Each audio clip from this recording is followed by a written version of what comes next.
The free lunch in Hollywood is over as they move to start cancelling all of those deals which were never profitable to begin with. As many of the actors show their true colours, talking about workers needing to own and control the means of production. They have a responsibility to the means of production. It's your labour that creates the profit. And them ignoring the pleas that if you keep striking, you will destroy the entire cinema industry. They kept on demanding more money and asking to be paid what they were worth, to which Hollywood has agreed. They've lived through the streaming boom where too many actors and writers were hired. But now the money isn't there, and so the amount of work available for them has gone down. And so many of the requests of things like increase the size of the writer's room on every production, or just give us more money because we can't afford to live, comes from the idea that you should be able to do part-time work and receive a full-time income. Doing 1 or 2 scenes in a TV show, a little bit of theatre here and there, some voiceover work. Obviously that's untenable for any business, with the obvious solution being that you get rid of the excess actors and the excess writers, which would allow the remaining more talented people to get paid more money because they're now doing more work. We can't get that though because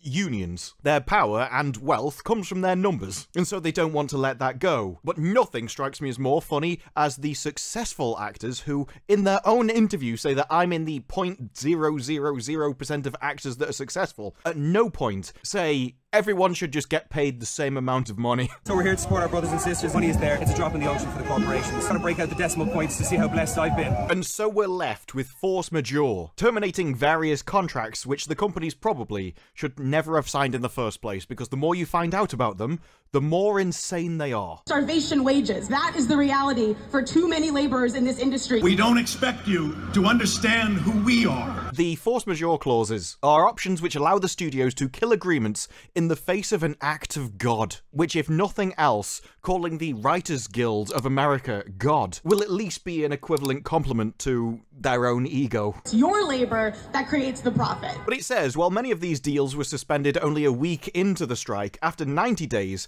it allows them to kill the agreement entirely. These deals typically pay overhead for a writer's company and fund the development of projects, giving them a first look at any deal and guaranteeing the studio favoured nation status when it comes to determining whether they actually want to pick up something or not, providing financial padding to grease the cogs along the way. And these deals are not cheap that they're getting rid of, as we found out from the Hollywood Reporter's article, which outed a lot of Amazon's inside dealings. These include things like at least $20 million a year for Nolan and Joy, who came up with The Peripheral, a 2-year deal worth $8 million a year to Lena Wraith, who produced Them, and a $20 million a year deal, 60 in total, for Phoebe Waller-Bridge, which, just like Lena Wraith's deal, bore no fruit. There was a lot of eating. There was a lot of food. Now, personally, I don't know why you'd pay Phoebe Waller-Bridge $60 million for anything, but paying her on the off chance that she might produce something that you might possibly want in the future is utterly insane. Way to set feminism back a few decades. You pay someone for something. If you just give them money up front, then they can sit in their front room doing nothing, just raking in the money. You're giving them all of the benefit with none of the incentive to actually do anything for it. So with all that in mind, you can understand why they're cancelling them. Now, it used to be easier where they could just shred these deals immediately,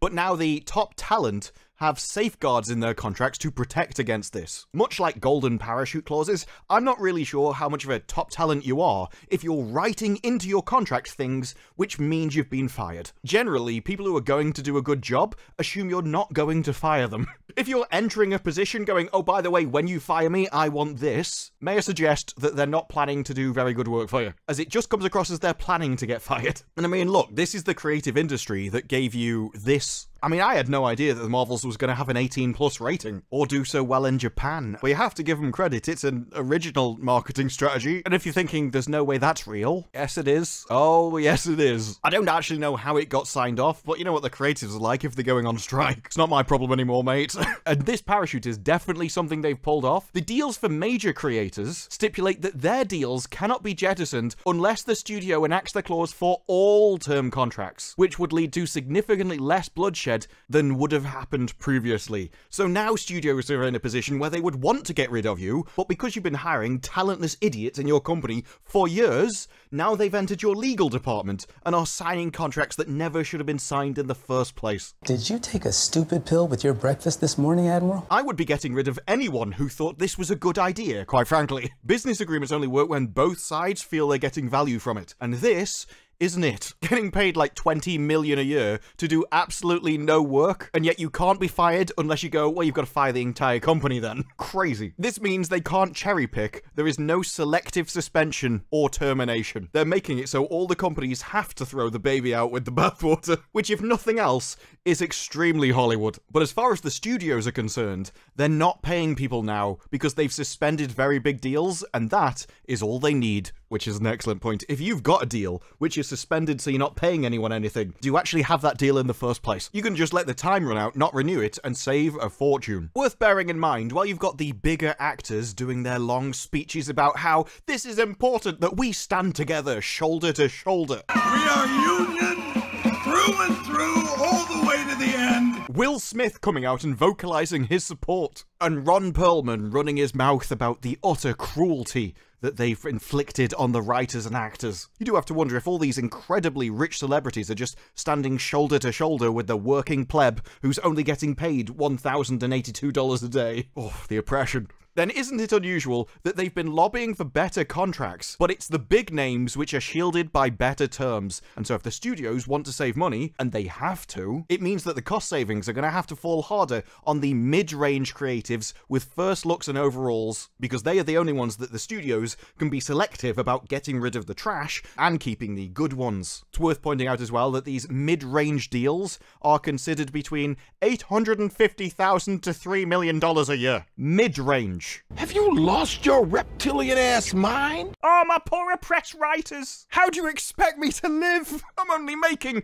$3 million a year. That's not even to provide anything. This is just first look. They don't actually have to provide anything. It is funny, though, that they're apparently still bearing in mind the public relations headaches of these terminations. When, let's be honest, the only thing that's going to give you a headache are the speeches of the actors on strike in the first place. But we ask you to hear us, and beyond that, to listen to us. Take a walk. You only have to listen to this writer giving a speech to know, oh, that's why John Oliver is the way he is. Because this speech is basically the same stuff that gets rammed down your throat in every TV show as it is. If you're young, if you're just starting out, if you are not white, if you are queer. It's the same kind of talk of why Disney has lost $1 billion over several movies, ranging through Lightyear, Thor Love and Thunder, Strange World, Black Panther, Ant-Man, The Little Mermaid, Elemental, and of course, Indiana Jones. It should really be a lesson to Hollywood that you don't hire people who think profit is evil, because then you won't end up with any. Honestly, I don't know why Hollywood align themselves with a group of people who fundamentally despise the foundation of your business model. How did you think that was going to be an advantage for your business? I don't understand. When it comes down to it, these kind of battles were inevitable because of who you aligned with. All that SAG has is the means of production. And so when they say that a Hollywood staff themselves has painted Hollywood as bloated, greedy, and eager to replace workers with AI, I'm not surprised. And when you decide to run a union that goes on strike, I'm also not surprised why they want to replace you in the first place. If you refuse to work, yes, a business is going to find ways to replace you. That way they can keep their business running and make money. I don't know why this is difficult for people to understand. Because the actors and writers were making out that they are the ones that bring all of the value into the industry. Doesn't matter about the people putting up the money and taking on the risk, no. It's all the actors and writers which are the means of production. To which Hollywood said, are you sure about that? Because it turns out, yeah, you can just get writers and actors from elsewhere, because not everyone's in your union. And after hearing your people talk, why would anyone want to be? AI is it's coming. Skynet's coming. We all know it. It's going to be used. We have to implement it. There's a lot of talk from people like Ron Perlman about how on earth can you say that people are going to lose their homes? It's like, well, basically just logic. If you don't work, you don't get paid, and then you can't pay your mortgage. This isn't cruelty. This is simply the reality of trading your labor for money, which is something we all do. You stop making something, people stop giving you the money because you're not providing them value anymore. And so, they go out in search of people who are willing to do the work. And it doesn't really matter what inside group insults you use. It doesn't mean anything to anyone else because they're not in your in-group to begin with. If you're going to insult somebody, you have to insult them with language that they would use, that they understand and value. Otherwise, you're just like, I don't really get it. You can't shame me for the moral high ground when you don't have any morals. There's a social and a cultural profit that can be earned by doing the right thing. But my favorite part of the entire article is when they go, these strikes have been so strange and so many ways, in terms of how it's playing out in the court of public opinion, because they're so used to getting their own way. Oh, but we're a union, we're workers, we're plebs, just like you, why don't you support us? We know you're suffering and not getting paid much money, so if we use that same language, then you're bound to support us, the little working man. Except the average working man doesn't get paid $1,082 as a day rate. Starvation wages. For saying a few lines. Grueling 18-hour production days, or 8-hour turnaround times between shoots. $1,082. Starvation wages. But you know, nobody is going to walk off into the night without saying something, and so we're not really surprised about the speeches coming out from people. You will not take away our dignity, as if this has never happened before. Tell me, Bryan Cranston, were you complaining when the coal mines were shut down? Or were those people right to lose their job because wind power? Yes, it's not just the studios that want to selectively choose what they can get rid of, it also comes down to Hollywood morals as well. Social and a cultural profit. I'll use them when they benefit me, but coal mines, self-service checkouts, manufacturing jobs which have been disappearing over the last 100 years. Did you have this same energy for them? I really would love to know. Working man Bryan Cranston. We will not allow you to take away our dignity! The guy who acknowledges that Mr. Iger looks at things through a different lens, but when talking about the common man, uses the we collectivism. You won't take away our jobs, our rights, our dignity. If it's also we, us, and our, how come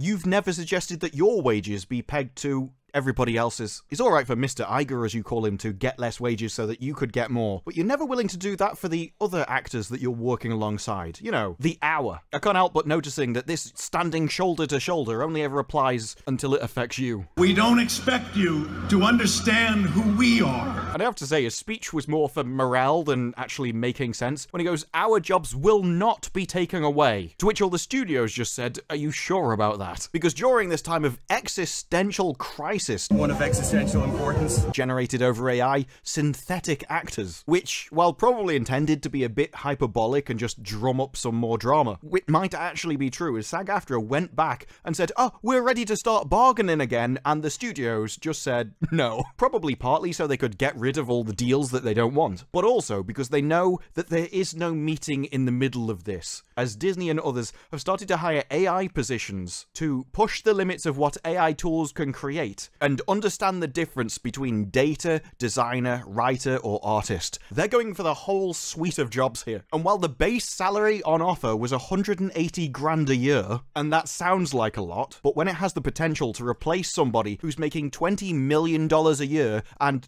doesn't produce anything for it, it's all beginning to sound like a bargain, isn't it? This isn't like manufacturing or self-service checkouts, where it's like, okay, it replaces a worker, but it's actually an incredibly expensive machine, and so it's more that it pays itself off over time more than anything. If you're paying someone 180 grand and replacing someone who's making $20 million a year, you paid yourself off instantly. You do not get to choose. It's my show. It's like, yes, the technology might not be there now, but with that kind of upsides, there is no way they're going to allow a few people walking up and down a road to stop it. The upside is just too much, which is likely why they don't care if they come back to work right now. If you tell them that you won't compromise on AI, if the writers tell them that you have to employ all these unnecessary people in writers' rooms for absolutely no reason whatsoever, well, we're not going to compromise on that either, because you're defeating the object of what we're trying to do in the first place. And some of these jobs are going for 900 grand a year for a project manager, which is still a drop in the bucket compared to the 20 million that you get for Phoebe Waller-Bridge, who could probably already be replaced by a self-service checkout rather than an advanced generative AI.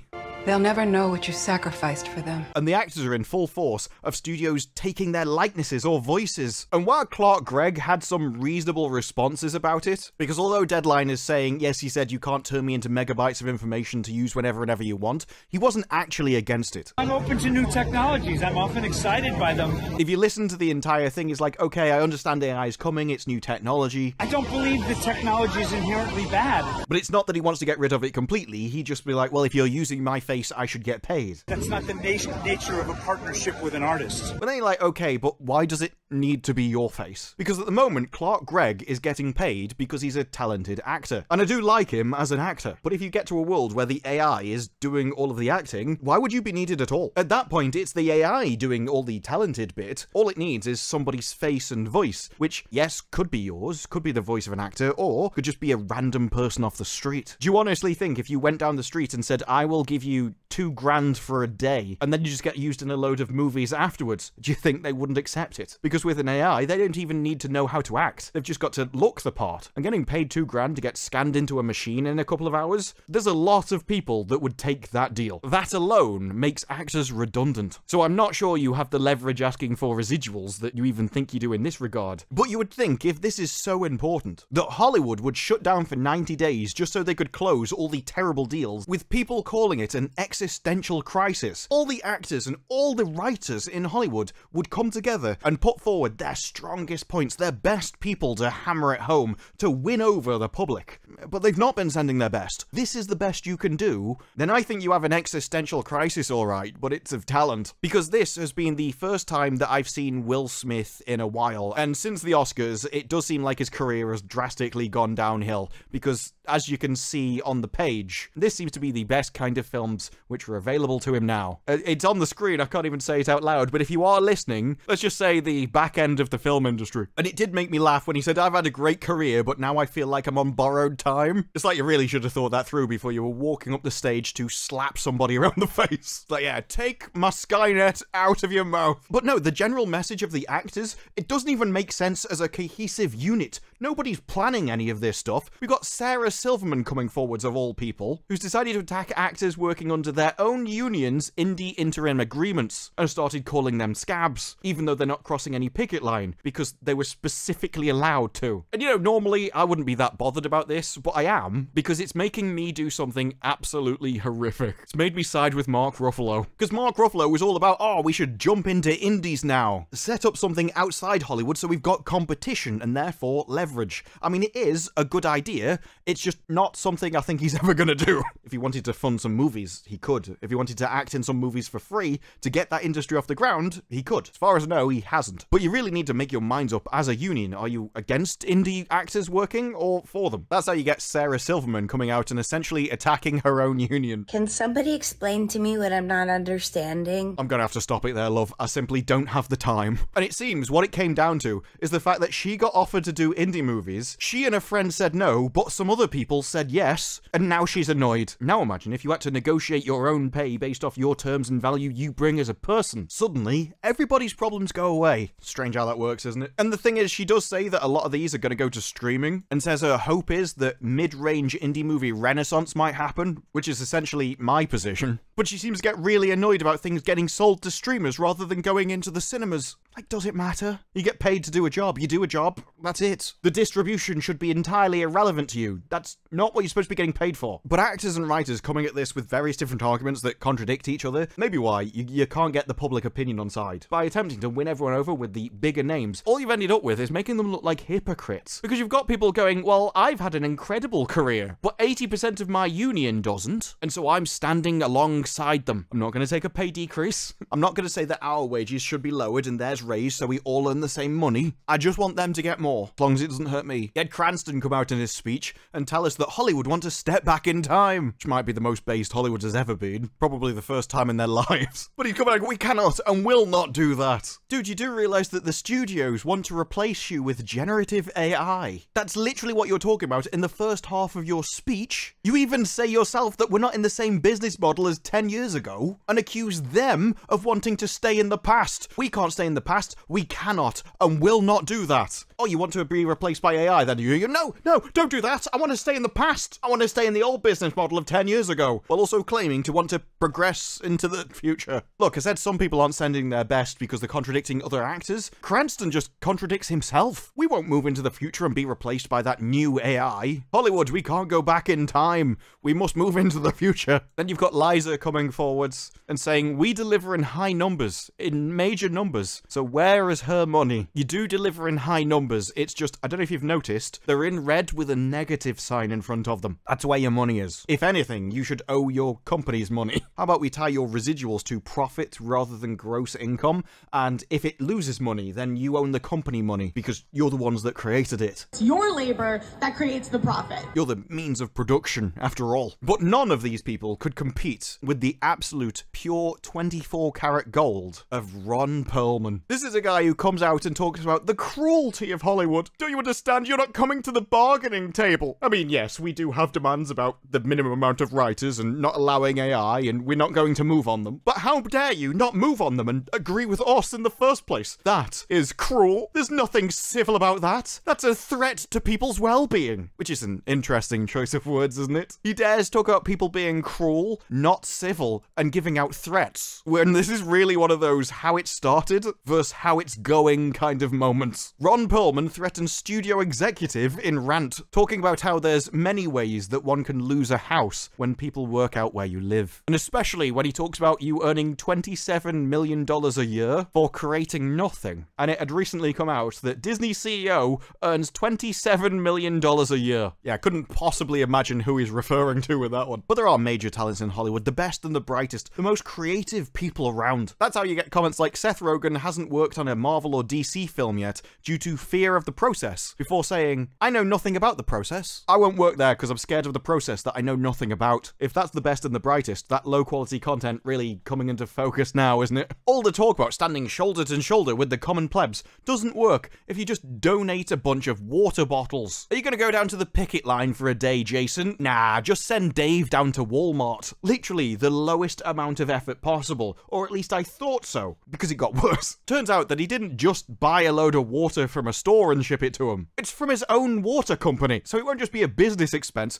that he ends up writing off. It's actually an advertisement. Look, I know I say that Hollywood is all about self-interest, but I never even considered this kind of multi-layered approach. Oh well, I'm not striking on the acting front, so I'll just boost my business instead on the side. And I think until you take that self-interest angle out of it, I'm not really sure how anyone's supposed to take it seriously. Everyone's asking for more wages. Oh, I'm so oppressed earning minimum wage. There needs to be a pay increase for minimum wage. But they're talking about Hollywood minimum wage, which, as we can see from their contracts, is $1,082 a day. Starvation wages. I don't think it's fair to demand full-time wages from a part-time role. The only way you're going to get that is if a load of you get fired, and so you just get more work. But you're not going to get that without, I'm standing shoulder to shoulder with my brothers kind of attitude, which doesn't exist either. When all of the most successful actors, they're not asking for their wages to be pegged to yours. We will not allow you to take away our dignity! If they actually cared that much, they would be giving up their wages for everyone else so that the top got lowered down to the bottom and everyone got paid an absolutely equal amount. Yeah, this is the workers owning the means of production in solidarity, right up until it affects themselves. Yeah, we're going to talk about it. We're going to preach that as long as it benefits us and pay lip service to it. But really, deep down, I'd still want to keep my millions. Thank you very much. I don't know, when you're actors paid to lie for a living, everything just comes across as so insincere.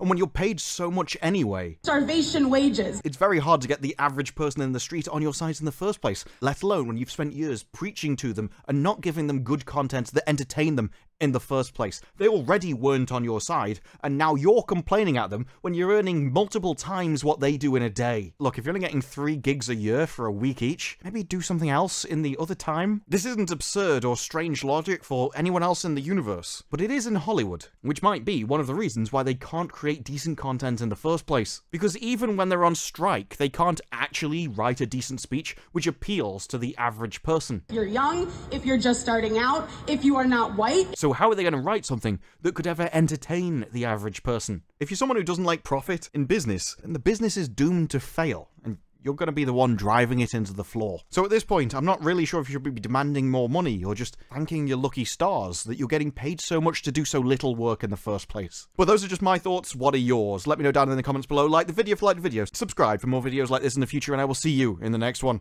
Bye-bye.